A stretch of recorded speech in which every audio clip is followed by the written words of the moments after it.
పిల్లలు, ఈరోజు మనం 3వ తరగతి తెలుగు తోటలోని ఈ మాసపు కథ అయిన బుద్ధిబలం కథను తెలుసుకుందాం.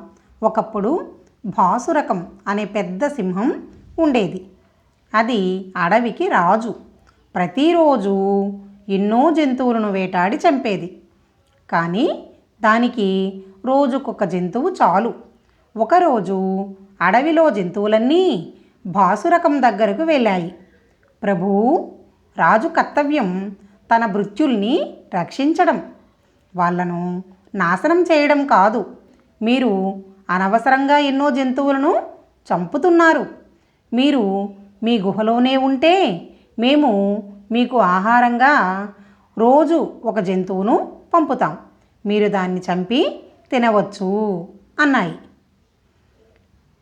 సింహం ఒప్పుకుంది. కొంతకాలం ఈ ఏర్పాటు ప్రకారమే జరిగింది. ఒకరోజు ఒక కుందేలు వంతు వచ్చింది. అది సింహం గుహ వైపు మెల్లగా నడవడం ప్రారంభించింది. తోవలో పెద్ద బావి కనిపించింది. కుతూహలంతో ఆ బావిలోకి తొంగి చూసింది. తన ప్రతిబింబం కనిపించింది. దానికి మెరుపులాంటి ఆలోచన తోచింది. సాయంకాలం దాకా ఉండి అది సింహం గుహకు వెళ్ళింది. సింహం ఆకలితో నకనకలాడుతూ ఉంది. కోపంతో ఊగిపోతూ ఉంది. కుందేలుపై అరిచింది. నీవు నాకు సరిపోయేంత జంతువు కాదు, పైగా ఇంత ఆలస్యం చేశావు. నిన్ను, జంతువులన్నింటినీ కూడా చంపుతాను అంది. కుందేలు చెప్పింది, మహారాజా, నా మీద కోపగించకండి. జంతువులకు తెలుసు మేం చాలా చిన్న జంతువులమని. అందుకే నాతో పాటు మరో ముగ్గురిని పంపాయి. తోవలో మరో సింహం ఎదురైంది. తను మీకంటే పెద్దదాన్నని, బలమైన దాన్నని చెప్పింది.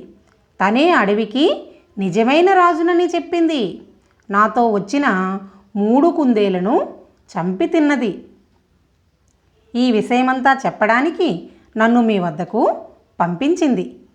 భాసురకానికి చాలా కోపం వచ్చింది. ఆ కొత్త సింహాన్ని చూడడానికి కుందేలుతో బయలుదేరింది.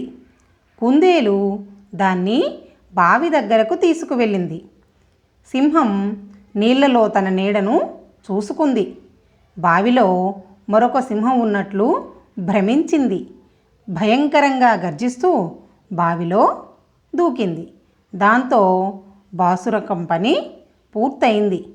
కుందేలు సంతోషంగా ఈ వార్తను జంతువులన్నింటికీ చెప్పింది. అన్నీ కలిసి క్రూరసింహం పీడ విరగడైనందుకు పండగ చేసుకున్నాయి. చూసారా పిల్లలు, అంతటి కండబలం గల సింహాన్ని కుందేలు తన బుద్ధిబలంతో చంపగలిగింది.